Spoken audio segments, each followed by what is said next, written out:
ನಮಸ್ಕಾರ ವೀಕ್ಷಕರೇ, ಇಂದು ನಾನು ಎಲೆಕೋಸು ಮತ್ತು ಕಡಲೆಬೇಳೆಯನ್ನು ಉಪಯೋಗಿಸಿ ಬಸ್ಸಾರು ಮಾಡೋದನ್ನು ತೋರಿಸ್ತಾ ಇದ್ದೀನಿ. ಈ ಸಾಂಬಾರು ಮುದ್ದೆ ಜೊತೆ ಅನ್ನದ ಜೊತೆ ತುಂಬಾ ರುಚಿಯಾಗಿರುತ್ತೆ. ಇದಕ್ಕೆ ಬೇಕಾಗಿರ್ತಕ್ಕಂಥ ಸಾಮಗ್ರಿಗಳು: ಎಲೆಕೋಸು, ಕಡಲೆಬೇಳೆ, ಈರುಳ್ಳಿ, ಹಸಿಮೆಣಸಿನ್ಕಾಯಿ, ಕರಿಬೇವು, ಸಾಸಿವೆ, ಜೀರಿಗೆ, ತೆಂಗಿನಕಾಯಿ, ಹುಣಸೆಹಣ್ಣು, ಉಪ್ಪು ಮತ್ತು ಬೆಳ್ಳುಳ್ಳಿ, ಒಣಮೆಣಸಿನ್ಕಾಯಿ. ಈಗ ನೋಡಿ, ನಾನೊಂದು ಕುಕ್ಕರ್ನ ಇಟ್ಬಿಟ್ಟು ಅದಕ್ಕೆ ನಾನು 2.5 ಕಪ್ ನೀರನ್ನು ಸೇರಿಸ್ಕೊಂಡಿದ್ದೀನಿ. ನಿಮಗೆ ಸಾಂಬಾರಿಗೆ ಎಷ್ಟು ಬೇಕೋ ಅಷ್ಟು ನೀರನ್ನು ಸೇರಿಸ್ಕೊಳ್ಳಿ. ಈಗ ನಾನು ತೊಳೆದಿಟ್ಟಿರ್ತಕ್ಕಂಥ ಕಡಲೆಬೇಳೆಯನ್ನು ಹಾಕ್ಕೊಂಡಿದ್ದೀನಿ. ಹಾಗೆ ಎಲೆಕೋಸನ್ನು ಕೂಡ ಈ ರೀತಿ ಚಿಕ್ಕ ಚಿಕ್ಕದಾಗಿ ಕಟ್ ಮಾಡಿ ಹಾಕ್ಕೊಂಡಿದ್ದೀನಿ. ಹಾಗೆ ರುಚಿಗೆ ತಕ್ಕಷ್ಟು ಉಪ್ಪನ್ನು ಹಾಕ್ಬಿಟ್ಟು ನಾನು ಕುಕ್ಕರ್ ಲಿಡ್ನ ಕ್ಲೋಸ್ ಮಾಡಿಬಿಟ್ಟು 2 ವಿಸಲ್ ಬರೆಸ್ಕೊತೀನಿ.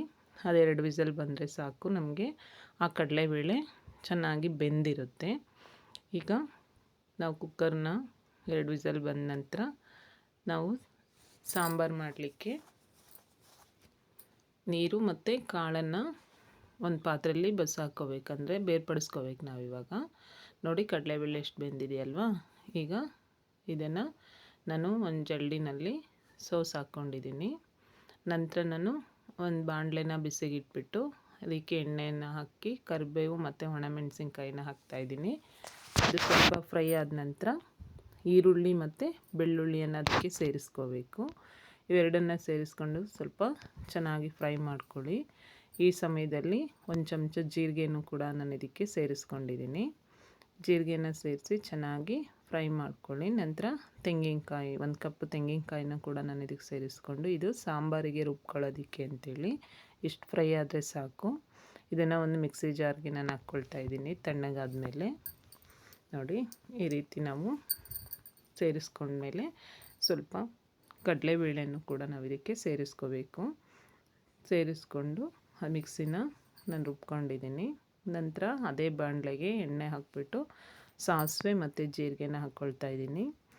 ಅದೇ ರೀತಿ ಕರಿಬೇವನು ಕೂಡ ಹಾಕ್ಕೊಂಡು, ನಂತರ ಸಣ್ಣದಾಗಿ ಹೆಚ್ಚಿರ್ತಕ್ಕಂಥ ಹಸಿಮೆಣಸಿನ್ಕಾಯಿನೂ ಕೂಡ ಇದಕ್ಕೆ ನಾನು ಸೇರಿಸ್ಕೊಳ್ತಾ ಇದ್ದೀನಿ. ಈ ರೀತಿ ಸೇರಿಸ್ಕೊಂಡು ಸ್ವಲ್ಪ ಫ್ರೈ ಮಾಡಿ, ನಂತರ ಚಿಕ್ಕದಾಗಿ ಕಟ್ ಮಾಡಿರೋ ಈರುಳ್ಳಿನೂ ಕೂಡ ಸೇರಿಸ್ಕೊಳ್ಳಿ. ಈರುಳ್ಳಿ ಸ್ವಲ್ಪ ಜಾಸ್ತಿನೇ ಸೇರಿಸ್ಕೊಳ್ಳಿ, ರುಚಿ ತುಂಬ ಚೆನ್ನಾಗಿರುತ್ತೆ. ಈ ರೀತಿ ಫ್ರೈ ಮಾಡಿ ನೋಡಿ. ಈ ರೀತಿ ಈರುಳ್ಳಿನ ಸ್ವಲ್ಪ ಗೋಲ್ಡನ್ ಬ್ರೌನ್ ಬರೋದೇನು ಬೇಡ, ಅದು ಸ್ವಲ್ಪ ಈ ರೀತಿ ಫ್ರೈ ಮಾಡಿಕೊಂಡ್ರೆ ಸಾಕು. ಈಗ ಈ ಸಮಯದಲ್ಲಿ ನಾವು ಇದಕ್ಕೆ ಚೆನ್ನಾಗಿ ಈ ರೀತಿ ಫ್ರೈ ಮಾಡಿ, ನಂತರ ನಾವು ಕಾಳನ್ನು ಹಾಕ್ಕೊಂಡಿದ್ವಲ್ವ, ಅದನ್ನು ಕೂಡ ಇದಕ್ಕೆ ಸೇರಿಸ್ಬಿಟ್ಟು ಚೆನ್ನಾಗಿ ಮಿಕ್ಸ್ ಮಾಡ್ಕೊಳ್ಳಿ.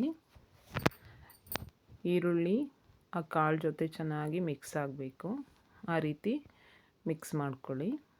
ಈಗ ನಾವು ಹಸಿ ತೆಂಗಿನ ತುರಿನ ಕೂಡ ಸೇರಿಸ್ಕೋಬೇಕಾಗುತ್ತೆ. ತೆಂಗಿನಕಾಯಿನೂ ಕೂಡ ಅಷ್ಟೇ ಸ್ವಲ್ಪ ಜಾಸ್ತಿನೇ ಸೇರಿಸ್ಕೊಳ್ಳಿ. ಚೆನ್ನಾಗಿ ಮಿಕ್ಸ್ ಮಾಡಿ.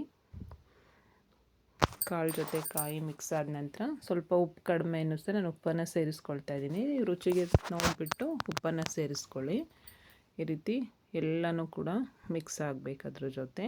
ಈಗ ಸಾಂಬಾರು ಮಾಡಲಿಕ್ಕೆ ಒಂದು ಪಾತ್ರೆನ ಒಲೆ ಮೇಲೆ ಇಟ್ಟು ಸ್ವಲ್ಪ ಎಣ್ಣೆನ ಹಾಕ್ಕೊಳ್ತಾ ಇದ್ದೀನಿ. ಅದಕ್ಕೆ ಸ್ವಲ್ಪ ಸಾಸಿವೆ ಮತ್ತು ಜೀರಿಗೆನೂ ಕೂಡ ಸೇರಿಸ್ಕೋಬೇಕು.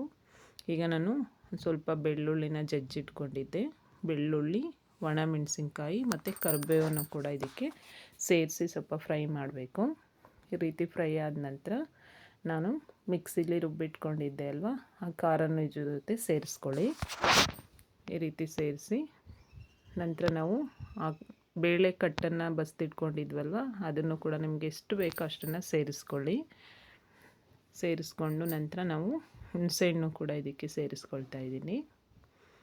ಹುಣಸೆಹಣ್ಣು ಸೇರಿಸ್ಕೊಂಡು ಚೆನ್ನಾಗಿ ಮಿಕ್ಸ್ ಮಾಡ್ಕೊಳ್ಳಿ.